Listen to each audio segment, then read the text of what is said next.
you don't find this message. It calibrates to you the way a compass trembles toward a magnetic north you've been carrying in your chest since before you had a name. And the fact that these words arrive right now is not coincidence, but coherence, phase locking between your attention and the quiet intelligence underneath appearances that keeps trying to show you what reality really is. You called this a pattern answered. You've suspected it in the edges of your days. Reality behaving less like a wall and more like a mirror. Not a verdict, but a velocity report. Not a prison, but a diagnostic of your current resonance, returning your dominant assumptions with ruthless fidelity until you finally recognize that feedback is not punishment. It's instruction. It's the lab note from the quantum field, written in the ink of events. You breathe, and the room thickens with presence, as if the air itself is listening to you. Listen to it, a subtle hush, gathering around your attention like water finding its own level, because attention is an instrument,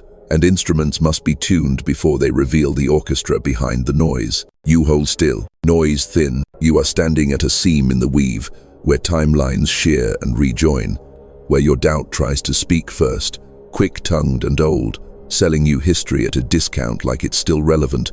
But even doubt is a kind of feedback, an inertial echo from identities that can't follow you through the doorway that is opening in your nervous system. Let it talk. You don't have to buy. Beneath the chatter, the observer effect watches you watching it, a hall of mirrors collapsing into a single clean line of sight. And in that moment, the field is not distant or theoretical, but intimately topological, folding toward the coordinates you transmit with your stance, your breath, your micro-choices, your quiet refusals. Reality is not arguing with you, it's measuring you. Every sensation is telemetry, every encounter, a readout, every delay, a calibration curve inviting you to change the carrier wave rather than wrestle the screen. And this is how your quantum shift accelerates, by switching from reaction to reading, from complaint to signal processing, from superstition to experiment. You stop taking things personally. You start taking them precisely. Notice what happens when you treat today's friction as a coherence test instead of a curse. When you treat that unexpected kindness as a coherence reward rather than luck. When you treat your fatigue not as failure, but as a request from your biology to realign voltage and story. Because the body is a lucid instrument that refuses to lie, even when your mind prefers familiar fiction. The body is an honest oracle. Listen to its meters. You are not here to dominate reality. You are here to dialogue with it, to iterate your signal until the field can trust your broadcast enough to magnify it. And when that trust locks in, acceleration begins a phase transition, a slide, a clean click of gears you didn't know were there. Momentum forms, friction bows. Feel the first micro shift right now. The way your room brightens half a shade without changing its bulbs, the way your breath organizes into even segments as if counted by a hidden metronome, the way your attention stops leaking into forecasts that never arrive. You are in. The instrument is awake. Now that the instrument is awake, you stop hunting for proof and start refining signal to noise, because proof arrives naturally when precision does. And precision happens when you accept that life is not testing your worth, but measuring your waveform with unsentimental clarity. You adjust. The field responds. Think of every moment as a living oscilloscope. The trace on the screen is not the cause, but the display, and your nervous system is the generator feeding that trace with pattern, expectation, and micro-intention. So when the line jitters, you don't smash the glass, you tune the source. Reality becomes lab equipment. You become the scientist and the sample. The loop is simple and ruthless. Broadcast, return, refine, accelerate. And your doubt, however dramatic, is just lag in the loop, a latency artifact from prior configurations that no longer match your current broadcast. Like old firmware trying to explain a new signal with obsolete error codes. You notice the lag, you shorten it. Start with breath, because breath is the dial that moves everything downstream.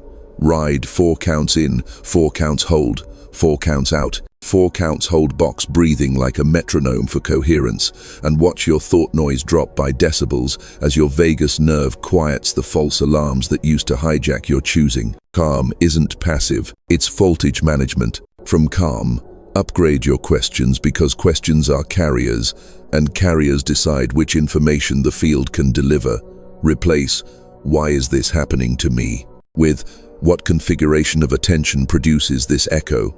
And you'll feel your horizon widen as possibilities that were invisible under blame become navigable under inquiry. The right question changes gravity. You feel lighter. Map your day as an experiment instead of a performance, and name your variables so the return signal has somewhere meaningful to land. State, breath divided by posture, story, interpretation, stance, micro-choice, and signal, the feeling tone you amplify on purpose. Then treat outcomes as data rather than drama. Data does not flinch. You stop flinching with it. When a conversation derails, you scan the for. Your state dipped, your story narrowed, your stance defaulted to defense, your signal went static. You restore state first, then story, then stance, then signal. And watch how often the scene reweaves itself within minutes once the broadcast stabilizes. Causa relocates. You relocate with it. Understand what your biology is doing in all this. Predictive coding is your brain's habit of hallucinating a probable world and updating only when the prediction error is large enough. So, reality as feedback means you purposefully amplify clean error signals and stop anesthetizing them with rationalizations, because error is not failure. Error is the gate you walk through. The spiritual word for this is repentance, turning the pattern, not self-punishment, and the scientific word is Bayesian update. Priors revised by new evidence until the posterior becomes elegant, simple, coherent, and the mystical word is remembrance. You stop arguing with presence and let the intelligence underneath appearances rewrite you by contact. Devotional lexicon. 1. Operation. This is why entitlement and despair both poison the experiment. The first rejects feedback as beneath you, the second rejects feedback as beyond you, and in both cases the loop starves, the instrument drifts, and you mistake boredom or chaos for fate when it's just a miscalibrated receiver. Reopen the loop. Return to the dial. Practice micro-commitments that your nervous system can keep without revolt. 1 hour of clean broadcast where you refuse to narrate against yourself. 1 conversation where you track breath while you speak. 1 decision where you select the option that increases coherence, even if it decreases familiarity. Small turns move rivers. You feel the current rotate. When resistance spikes, and it will, because old identities hear extinction in your clarity, treat resistance as a readout rather than a verdict. Ask it what contract it protects, what epoch it belongs to, what prediction it is unwilling to update. And when it answers with catastrophes, thank it for its loyalty and reassign it to a new task. Guardians become guides. The energy returns to you. Pay attention to improbabilities clustering around you, repeating symbols, timely arrivals, doors that open with a hollow click because your presence fits the lock. None of this is superstition when you track it as morphic feedback patterns stabilizing as you stabilize them, the field showing you where your coherence has already triumphed. Synchronicity is telemetry. Record it, and then the acceleration always quieter than the mind expected. More like a floor removing friction than a rocket shattering gravity shows up as decisions that used to cost you adrenaline now costing you only exhalation, as people who once drained you now either harmonize or drift without confrontation. Ease isn't laziness, it's correctly routed force. Hold to 1 uncompromising metric. Does this raise coherence in body, story, stance, and signal simultaneously? If not, it's decorative. And decoration is expensive when you're refining instruments. If yes, keep it, repeat it, ritualize it until it becomes your nervous system's baseline and not just a peak state you visit like a tourist. Baseline is destiny. You are building it. You can feel the loop closing tighter around truth, the latency falling, the trace on the screen growing crisp, and you recognize that nothing has changed and everything has changed because reality didn't soften for you. You hardened into clarity for it, and the partnership can finally begin at speed. Acceleration is here. You're moving. Acceleration without discipline becomes superstition, so you codify the way you move through the field, not to cage the mystery but to give it channels. Because water needs a riverbed if it's going to carve canyons rather than puddles. You want canyons. You build the bed. Begin with a 3-layer protocol that keeps you honest when signals get bright and the mind tries to claim them. Phenomenology, physics, practice, experience, explanation, enactment, so nothing remains a pretty sentence without a corresponding breath, a corresponding behavior, a corresponding return. Words don't move worlds, aligned operations do. Phenomenology.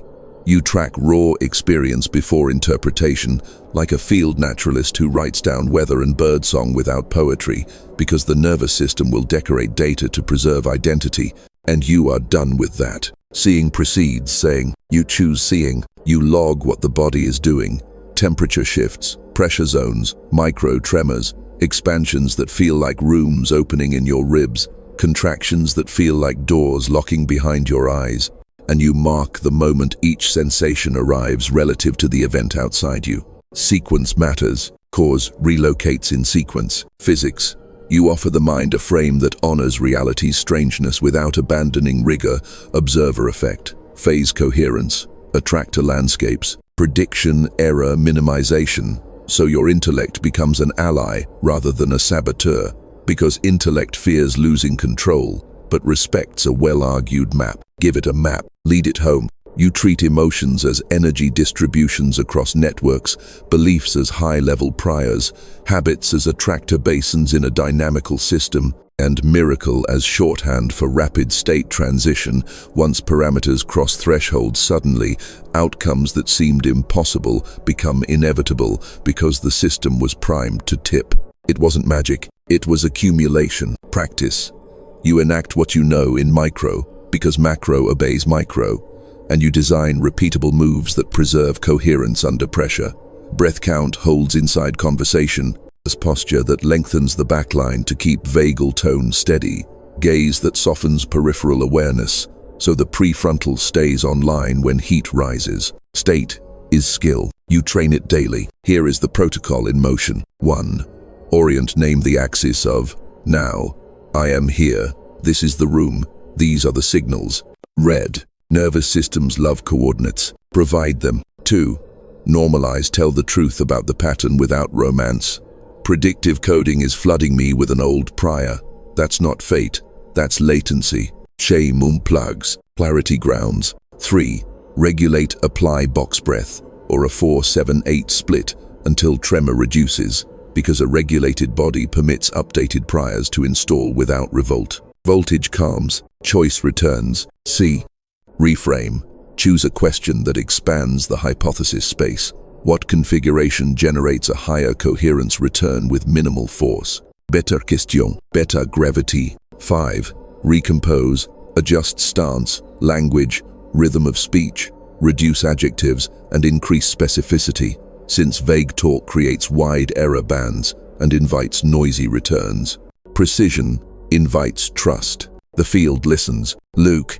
Request. Make a clean ask of reality with one testable criterion and one graceful exit if the answer is no, because coercion is static, and static muddies telemetry. You stop forcing. Signals clarify. 7. Record note. What returned within minutes, hours, days. Rate the coherence of the echo from 1 to 10 across body, story, stance, signal. Feedback teaches. You become teachable. Run this loop across the unglamorous corners first. Inbox, commutes, meals, the way you speak your own name in the mirror, because mysticism that cannot carry groceries without collapse is theater, and you are building a temple that pays rent in reality. Sanctity loves ordinary rooms. Make them holy. Study your doubt with the same respect you give revelation. It is a prediction engine doing its job too loudly, and when you whisper, "Thank you for protecting the past. Help me protect the future," you convert antagonism into stewardship. Threat turns to task. Energy returns to flow. Watch for coherence leaks, as if they were hairline cracks in a pressure vessel. Sarcasm that corrodes, multitasking that shreds signal, sugar disguised as comfort, vengeance disguised as justice, spiritual bypass disguised as mercy. Name the leak. Seal it with practice. Install ritual fail-safes that catch you when you fall. A single sentence you speak aloud that locks you back into authorship. I adjust the broadcast now. And a single move, hand to sternum. Inhale for 4, suspend for 2, exhale for 8. That signals to the organism that the operator has returned. Command is gentle. Gentle is strong. From here, you can measure acceleration without fooling yourself. Not by fireworks, but by latency, collapse. Not by applause, but by silence inside action. Not by how many people agree, but by how little force you need to move what matters. Less effort, more effect. And when outcomes arrive out of sequence too soon to be explained by linear causality, you refuse to panic or worship.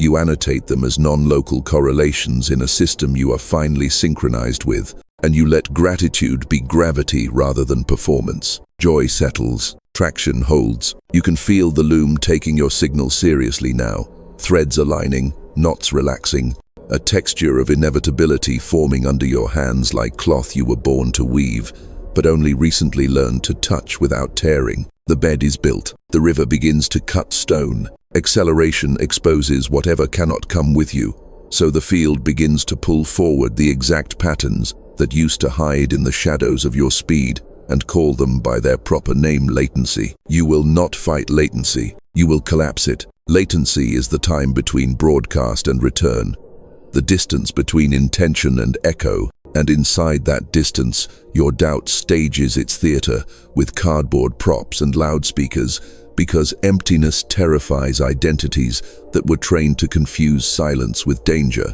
You stop buying tickets. You watch the wiring. You perform a forensic audit of the gap, and you do it with clinical affection, like an engineer who loves the machine enough to discover why it squeals at certain RPMs. Because contempt never repaired anything, and fear increases drag. Respect reduces friction. Friction was never your destiny. First, you identify the three classic latency masks: nostalgia, catastrophe, and complexity. One calls the past home, one calls the future trap, one calls the present unsolvable. And you catch each mask early by feel rather than argument.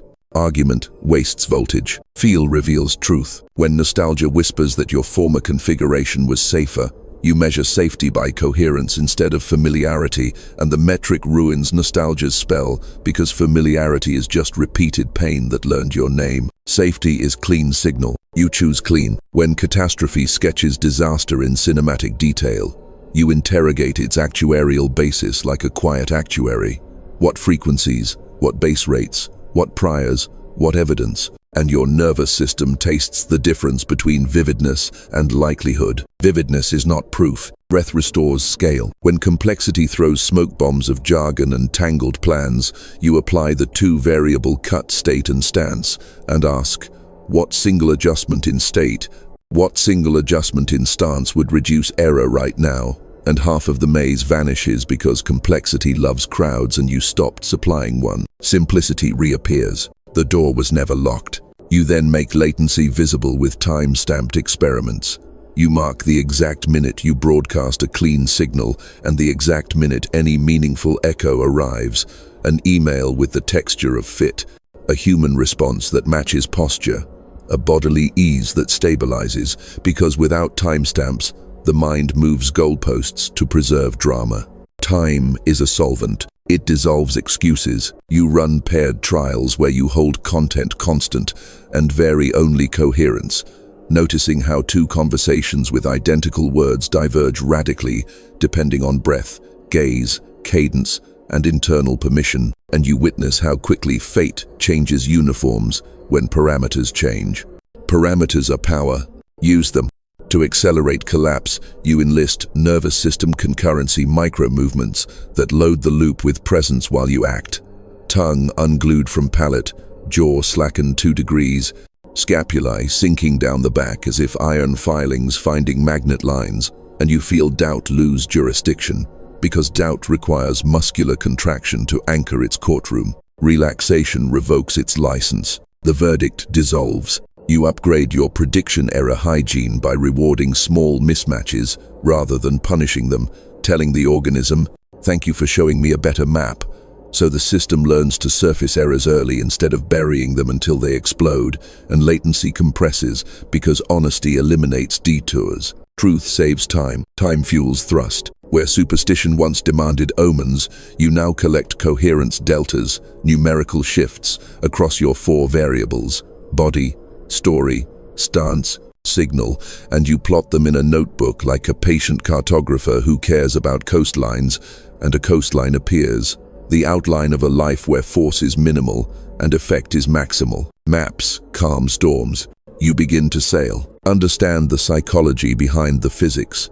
Identities are prediction machines optimized to reduce surprise, so acceleration feels like death to any self that equates surprise with danger. But when you retrain surprise as instruction, the organism reclassifies speed as nourishment. You are not dying, you are digesting velocity. On the mystical channel, you'll sense morphic resonance, the way a solitary coherence recruits similar coherence nearby, how one honest breath reorganizes the room's invisible furniture, how strangers soften their shoulders without knowing why, and latency collapses because the field wants to echo what reduces entropy.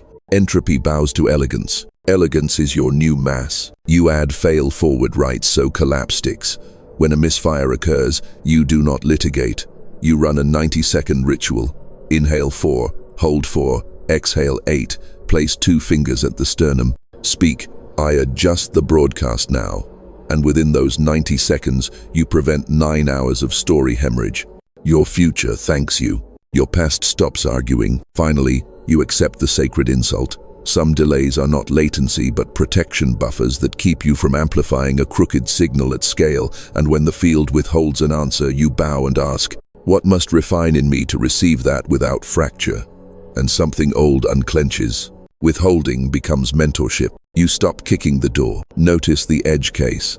When results arrive too fast, you refuse to distrust them just because they violate your suffering schedule.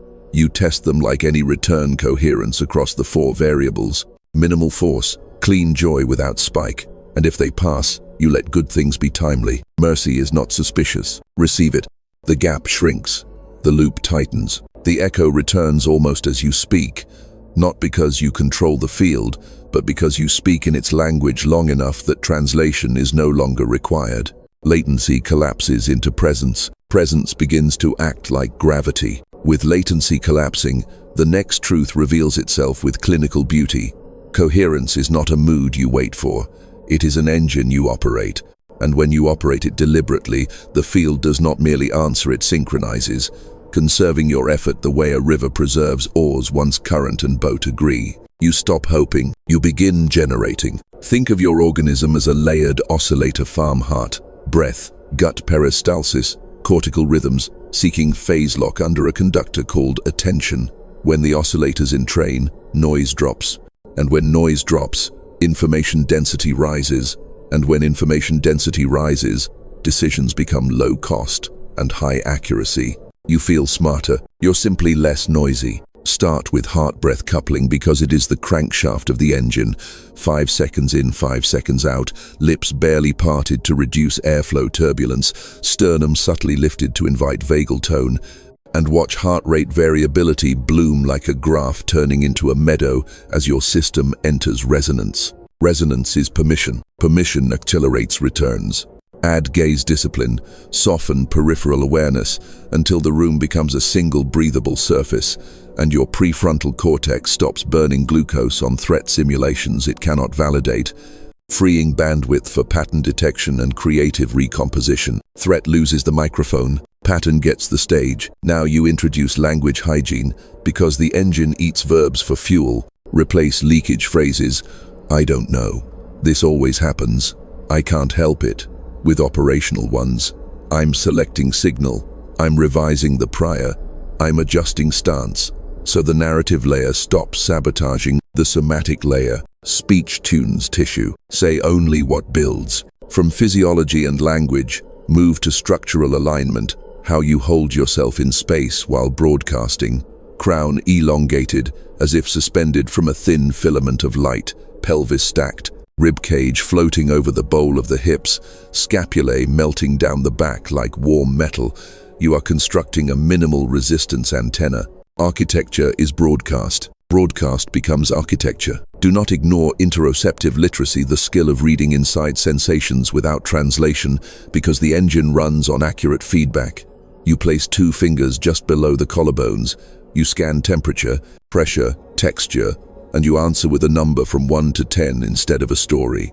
Numbers umble drama. Drama bows out. In cognitive space, employ free energy minimization as your silent compass reduce the gap between your model and the moment by updating fast and kindly, and watch how the psyche ceases to hoard certainty because it trusts that corrections are welcome and do not threaten belonging. Belonging is coherence felt from the inside. You offer it to yourself first. On the mystical channel, you turn to devotional attention, not begging, not bargaining, but reverence for the lawful strangeness of reality, and your devotion stabilizes like gravity, making right action feel less like courage and more like orientation.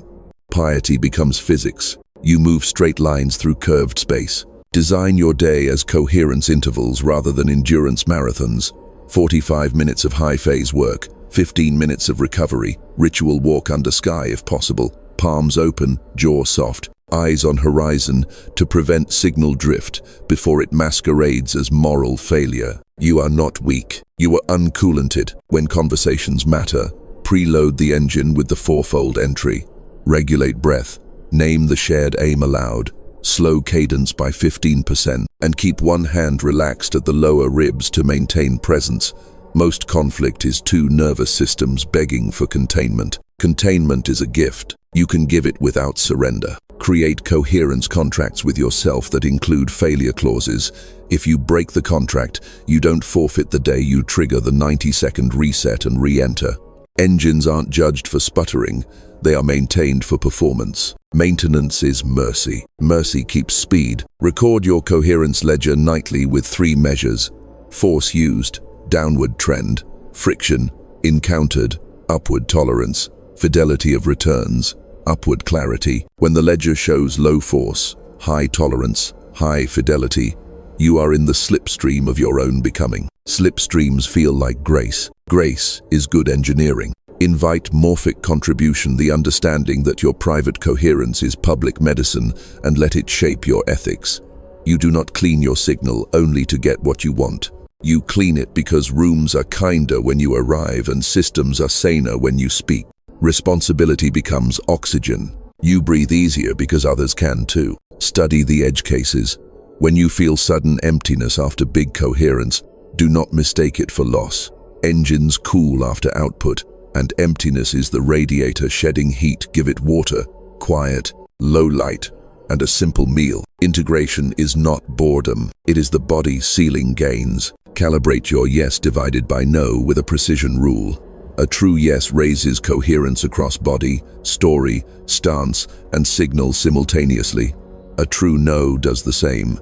Weak yes and weak no produce cross talk. You are done with crosstalk. Clarity is kind. Kindness is structural. When doubt returns, and it will, because prediction machines do not retire, they arrive like weather. You do not argue with rain, you adjust clothing, angle your umbrella, and step into streets that are still yours. Authority doesn't shout, it walks. At a certain rotation, you'll sense the engine take on self-propulsion. Choices gather behind you like educated wind. Strangers speak the line you needed, but didn't request. Time behaves like it has been listening to your breath. The loom brightens. Threads slide without snag. Now you understand. Coherence is not the prize at the end of alignment. It is the factory that builds the future you inhabit, measured in latency collapse, paid for with gentleness, delivered as inevitability. You are the machinist and the mystic. The engine hums under your sternum, and the world begins to harmonize. When the engine stabilizes, the field does something precise and unsentimental. It opens apertures that are not places but probabilities, narrow windows, where a small adjustment in your broadcast yields a disproportionate shift in outcome, and you recognize them not by fireworks but by the quiet click of rightness you can feel in your molars. You were not imagining that click. It is the hinge of a door you've earned. A timeline is not a road waiting for footsteps. It is an attractor that recruits matter, meaning, and momentum. And attractors obey parameters, not preferences. So your work is to hold parameters steady long enough for the aperture to widen. You hold the line. The line becomes a corridor. You watch for the marker triad that signals an aperture has formed. Reduced inner narration, increased peripheral awareness, and a faint feeling of inevitability, without adrenaline. The opposite of urgency, the body's way of saying, You can choose here with minimal cost. Low-cost choice is sacred. Spend it cleanly. Inside these windows, physics and psychology share a handshake. In dynamical systems language, you're approaching a saddle node bifurcation, where one basin of attraction thins and another becomes available, and in human terms, your old story no longer has enough energy to keep you. Gravity is changing jerseys. You switch teams by breathing. Make the move literal. Inhale 5, exhale 7, and slightly tilt your chin as if orienting to a distant signal you trust more than the room's politics. The gesture is tiny, but it tells the organism which basin to favor, because the body loves directional cues that don't argue with its thresholds. Direction beat drama. The field respects direction. To keep the aperture from collapsing, you perform decision hygiene with surgical calm. Reduce the number of simultaneous choices to one. Choose the option that increases coherence across body, story, stance, signal. Then protect the choice with a cooldown clause. No re-evaluation for 24 hours, unless new information exceeds a predefined threshold. Second guessing is a leak. You seal it with protocol. This is not rigidity. It is free energy minimization in practice, capping uncertainty loops before they inflate into panic, and it teaches the system that choices are safe to inhabit, which is the only way timelines stabilize. Safety is structural. You are building structures that time can trust. You begin to notice anticipatory echoes, subtle pre-symptoms of the future you are selecting. Vocabulary you haven't used, showing up in strangers' speech, objects you will soon need drifting into your periphery, dreams, rehearsing skills your waking life hasn't demanded yet. Treat these not as omens to worship, but as drafts to annotate. Drafts invite edits. You edit with presence. Run the aperture drill when you feel the window open. Name the attractor in 7 words, or fewer. Work that dignifies my nervous system now. Short names carry charge. Long names leak. 2. Price the attractor with 1 immediate sacrifice. Attention you will withdraw from an old loop. Payment clarifies value. You stop haggling. 3. Place 1 physical token in the room. A chair turned toward morning light, a folder on the desk, a packed bag by the door, because matter remembers what your mind forgets. Let furniture preach. Let thresholds guide. 4. Pledge your first action inside the window within an hour. No polish. Low romance. Send the email. Make the call. Book the train, because high romance is how the past delays you. Momentum loves plain verbs. Give it 1. Expect counter-signals to arrive with impeccable timing, an invitation that flatters your old wound, a crisis that pretends only you can solve it, a discount on a life you've outgrown. Read them as respectful tests of conservation laws rather than malice. The universe is not teasing you. It is verifying the broadcast. When you pass, you'll feel the aperture thicken, time becoming viscous in your favor, tasks snapping into sequence as if magnetized, people adjusting around you, like iron filings realigned by a quiet field, and you keep your face ordinary, while inside you recognize the sacrament. The sacrament is velocity without hurry. Receive it without noise. Do not confuse speed with blur. Proper acceleration increases resolution. You see more, not less. You say less, not more. You remove adjectives like burrs from wool until only signal remains, and you notice how often silence completes the sentence better than wit. Silence is a tool. Use it like a blade. At night, run a timeline checksum. Review the day's decisions and rate each for coherence and cost. High coherence, low cost earns repetition. High coherence, high cost asks for better engineering. Low coherence, any cost gets retired without ceremony. Ritual protects momentum. Momentum protects faith. If grief surfaces, and it will, because selecting one future buries infinite others, treat grief as proof that your choosing is real. Let it wash the joints so movement stays humane. Whisper, I release what cannot breathe at this altitude, and feel the mercy in honest altitude. Mercy is breathable air. You ascend by exhaling. You are learning the loom's deeper habit. It does not reward noise. It rewards fidelity. It does not negotiate with self-betrayal. It waits you out until you remember you are already authorized. And when you remember, doors that used to require knocking open on approach. Authority is quiet geometry. You walk the shape, and the shape arranges itself. The aperture holds a little longer each day, not because reality finally likes you, but because you finally match it, law for law, rhythm for rhythm, devotion for devotion, and somewhere in your bones a sentence clicks. I don't have to hurry, because I am aligned with speed. The corridor brightens. Your footsteps stop echoing and start composing. Apertures widen, and the next law introduces itself without apology. You cannot accelerate alone because you have never been alone. You are entangled, not metaphorically but operationally. Your state correlated with other states across networks you call relationships, systems, cities, histories. And when you move, the web adjusts. Entanglement is not romance, it is boundary condition. Every attachment is a contract, written in the invisible ink of repeated behavior.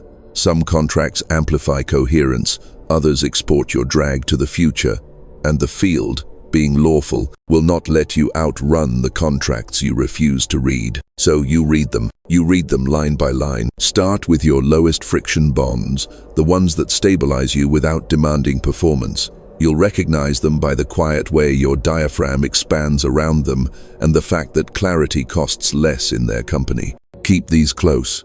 Name the terms aloud. Then audit the high-friction bonds that oscillate between rescue and rupture, the ones that require you to shrink or spike adrenaline to maintain contact. You analyze their mathematics, energy in, coherence out, latency accumulated, and the graph tells the truth your story resists. Graphs don't flatter, they free. Understand the physics. When two oscillators couple, they can entrain or they can beat. Entrainment lowers noise. Beating produces interference patterns that masquerade as passion. You have mistaken beating for depth because drama kept you awake. Depth is quieter. You can hear it now. On the psychological channel, you look at attachment priors, the predictive models you built in childhood to survive, and you see how they bias your inference toward bonds that match familiar error, because the organism prefers known pain to unknown freedom until you retrain it. Retraining is mercy. Mercy is not indulgence. Run the contract clarifier with surgical calm. E. Clause of aim. What is the shared project this bond serves in the world? Not just how it cushions loneliness. Bonds that serve only comfort corrupt quickly. Projects give shape. Schaphholztenderness. 2. Clause of cost. What voltage each party commits to contribute, and what recovery protocols protect the engine. Love without maintenance is combustion. Combustion charms and chokes. Choose oxygen. San. Clause of update. How new information revises the bond without theatrics. If your contract punishes correction, it punishes truth, and untruth cannot carry acceleration. Make truth cheap, make repair fast. 4. Clause of exit. The respectful path to decouple when coherence cannot be preserved. Exits designed in peace prevent wars staged for permission. Permission can be quiet. Practice quiet courage. Where guilt once seized the wheel, you apply game theory without sentimentality. Most of your old bonds were stale. Nash equilibria stable only because each player expected the others to defect, while your new life requires correlated equilibrium, coordination through shared signal, so the group moves with less total force. Signal replace suspicion. Systems become elegant. To shift equilibrium, you broadcast coordination signals, clear aim, clean cadence, consistent follow-through, and you observe who synchronizes without coercion and who requires you to damage your coherence as proof of loyalty. The former are future, the latter are history. Loyalty that demands self-betrayal is treason against both of you. You will be tempted to explain your becoming to those committed to misunderstanding. Refrain. Explanation is energy leakage when the receiver isn't tuned. Instead, make observable offers, measurable behaviors, time-bounded experiments, shared metrics. Offers reduce superstition. Superstition starves without story. Install field reciprocity as an ethic. You ask, does my presence lower the total entropy in this room? And does their presence lower mine? And you let the answers, not nostalgia, govern proximity. Generosity is not the same as self-erasure. Generosity gives from surplus. Coherence builds surplus. There is a mystical detail you can trust. When you release a contract that cannot carry your signal, the field often returns the person to you in a different configuration later, but only if you let the first version die without embalming it with ritualized check-ins and ghosted threads. Let version die. They compost into clarity, design entanglement, hygiene rituals, the way you designed breath. After intense contact, you run a 3-minute decompression stand, barefoot, unlock jaw, exhale long, scan for borrowed emotion, return any that isn't yours without litigation. You are not a landfill for other people's unprocessed weather. Weather passes. You remain sky. When a bond belongs to your future, it exhibits low-latency truth corrections, land without fireworks, celebration doesn't spike, silence isn't punishment, and distance is elastic rather than brittle. These are signatures of phase coherence between nervous systems. You can calibrate by feel. You already are. If a system, team, family, institution cannot update around you, practice strategic decoupling. Reduce bandwidth, narrow interface to clearly defined exchanges, and place redundancy where collapse would cost the innocent. This is not abandonment. This is stewardship. You protect what can be saved. Expect grief here, too. Disentanglement ends certain probabilities, and souls that once shared oxygen will gasp when the hose reroutes. You do not moralize their gasp. You bless it and continue breathing where your lungs work. Blessing is not agreement, it is clean exit. Measure the returns. As you renegotiate contracts, your organism notices a new background silence, the acoustic sign of reduced interference. And inside that silence, ideas arrive with timestamps from futures that trust you now. The loom tightens, threads stop slipping. Finally, remember the paradox that keeps this honest. You do not cut cords to be free of care. You cut them so you can care cleanly. Because entanglement without choice is captivity, while entanglement by vow is covenant, and covenants can carry speed. Choose covenant. Let captivity expire on schedule. You feel the whole web shiver, some strands release, some reweave, some glow and the field, finding you contract-worthy, roots more current through your line. This is not favoritism, it is physics answering a promise you kept. Acceleration stresses identity. The way load reveals a bridge's hidden math. What you called me was a bundle of priors negotiating safety, status, and belonging, and now that your broadcast is clean, the bundle unravels not as crisis but as refactor, so the organism can carry speed without snapping cables it was never designed to bear. You are not losing yourself, you are auditing architecture. Identity, in operational terms, is a predictive compression algorithm. It summarizes the world to save energy, and then it mistakes the summary for reality. So the first mercy of refactor is to separate usefulness from truth. What kept you alive is not the same as what keeps you accurate. Accuracy upgrades mercy. Mercy upgrades motion. Begin by naming role habits as code rather than commandments. The rescuer that buys intimacy with exhaustion, the rebel that buys freedom with isolation, the genius that buys worth with unending performance, the ghost that buys safety by lowering presence.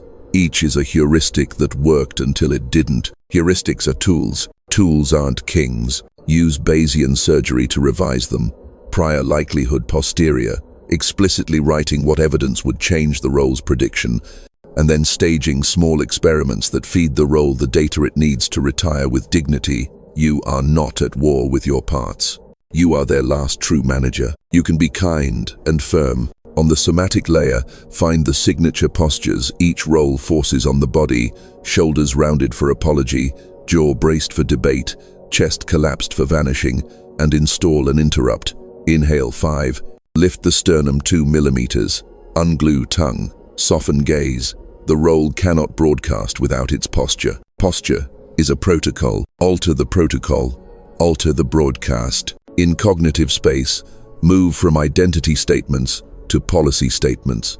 Instead of, "I am the kind of person who," replace with, "In contexts like this, my policy is," so the self-model becomes modular, swappable, and resilient under novelty.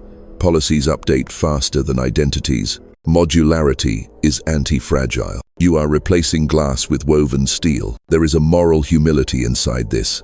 You relinquish the vanity of consistency at all costs in favor of coherence with reality, because consistency is often just the ritual of an anxious self begging to be trusted, and coherence is what reality trusts on contact. Reality never needed your costume. It asked for your fit. Run the 4 mirrors to accelerate refactor.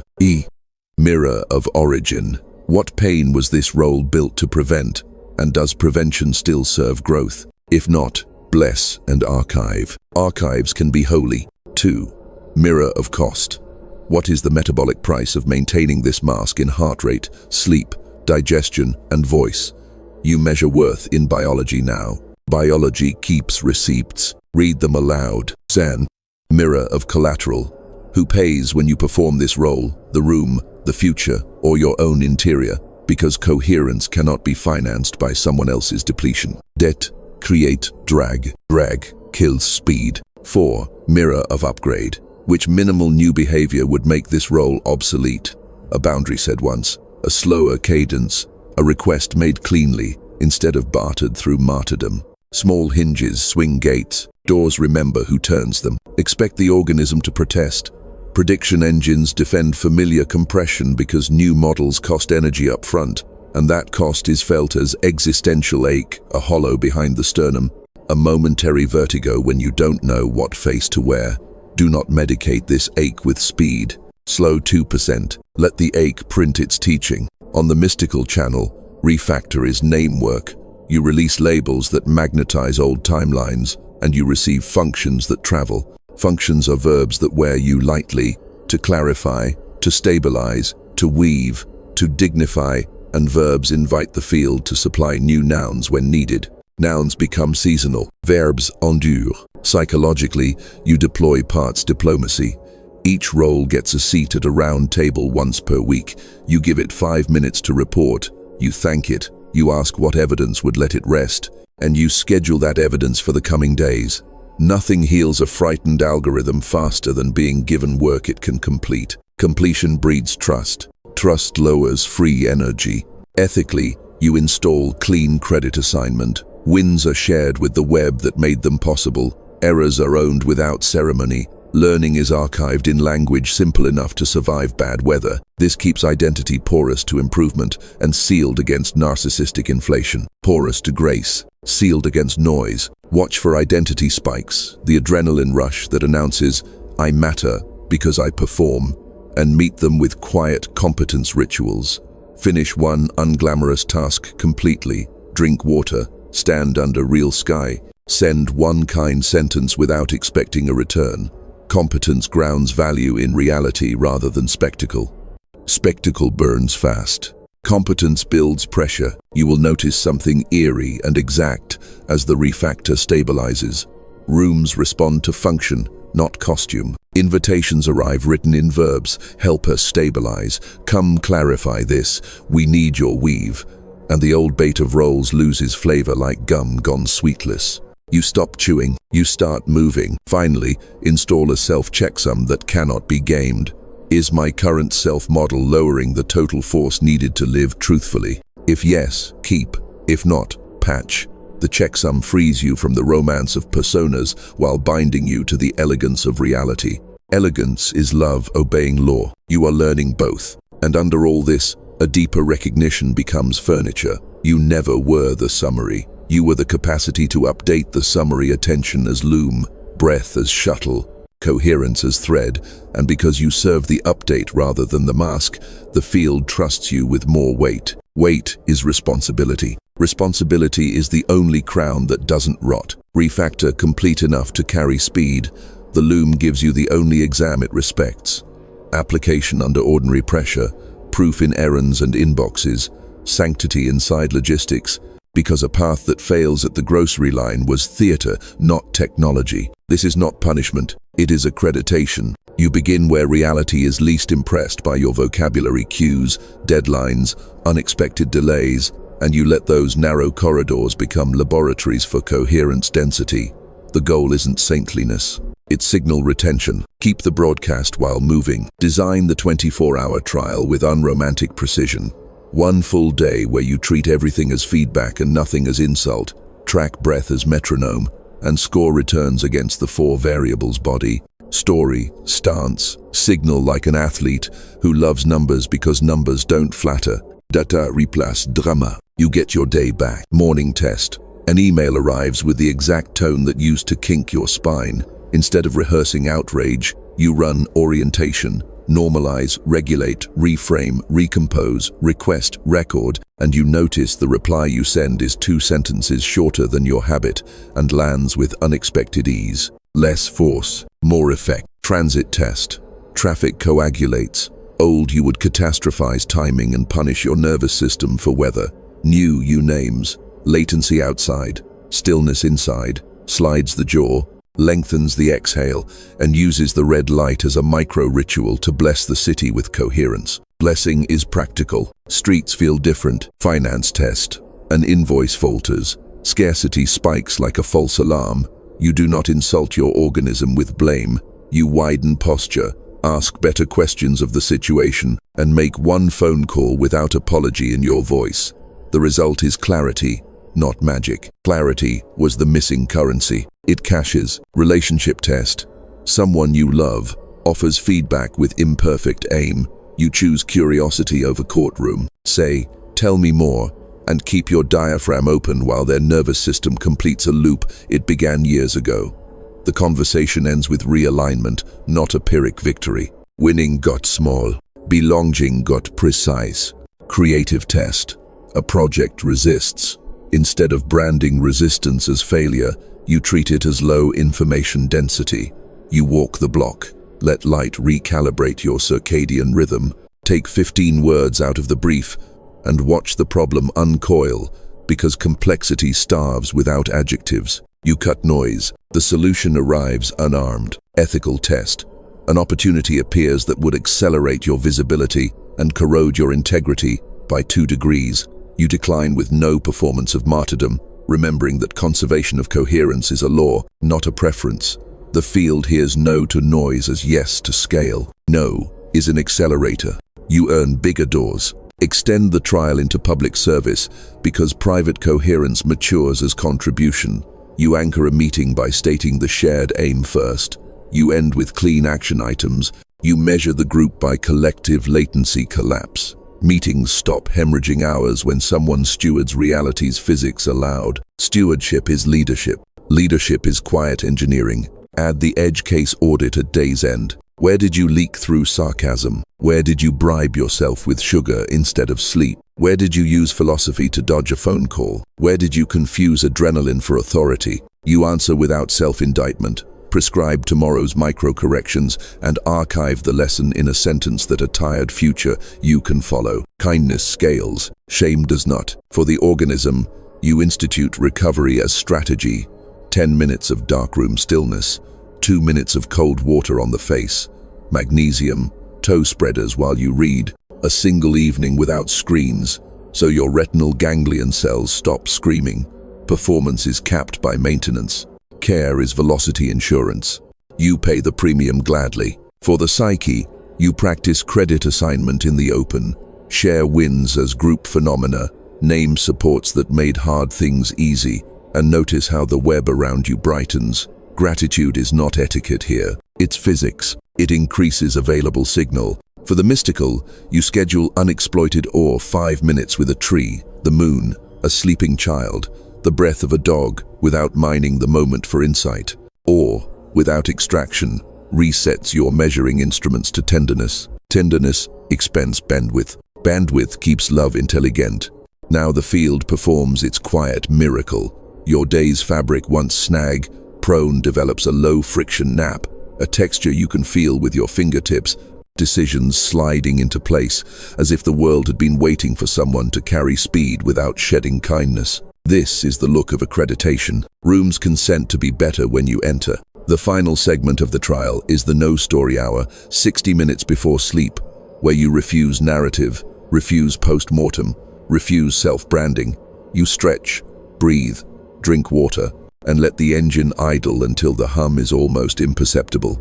Tomorrow's acceleration starts in tonight's silence. Silence is part of the machine. Respect it. And when you wake, something simple moves through your chest like a permission slip nobody else needs to sign. It reads, "Fit for heavier responsibility, not heavier burden, heavier coherence," because reality can now route more current through a system that doesn't leak under load. The day bows. You bow back. Acceleration waits at the threshold of sleep, and you meet it with a steady hand. You've proven what the field kept whispering. Reality was never a judge.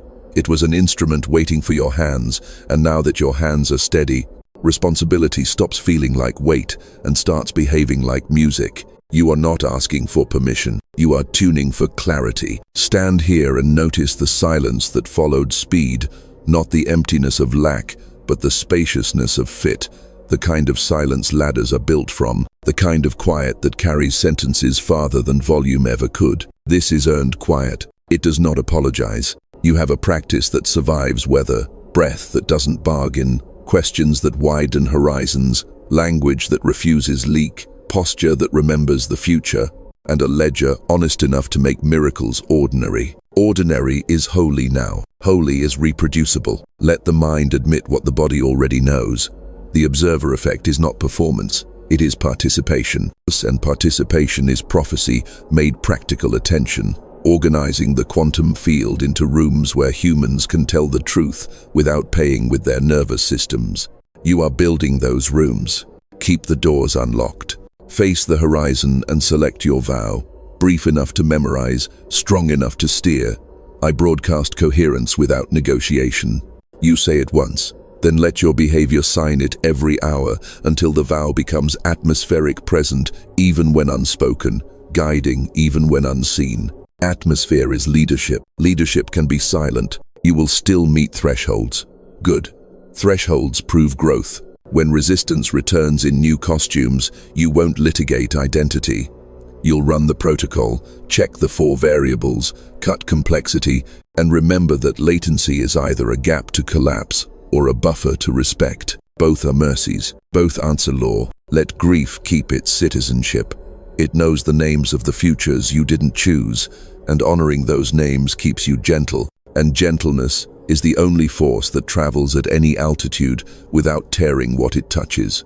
Carry gentleness like oxygen. Offer it where air is thin. Look at your life the way the loom looks at thread, not as stories competing for spotlight, but as tensions braided for strength, strands crossing at precise angles to distribute load. The pattern was never abstract. It was tensile. You can feel the tensile click. The cloth holds. So the final directive is simple and severe. Guard the engine, guard the vow, guard the room. Guard them not with walls but with clarity. Let your yes and no be broadcast phenomena. Let your schedule be a prophecy of what you truly value. Let your presence reduce total force wherever you stand. Reduction is blessing. Blessing is design. And when the improbable arrives on time because you've joined time's rhythm, do not call it luck. Call it fidelity returning home. Call it coherence collecting its debt. Call it prophecy keeping books with a pencil that never breaks. Pay it forward in quiet. Increase the room's surface area for truth. Now breathe like a conductor cueing the downbeat. Place one palm to sternum as if feeling the engine hum, and let the closing sentence install as code. You treat reality as feedback, and your quantum shift accelerates faster than doubt can speak. The loom brightens, you walk, and the world learns your cadence.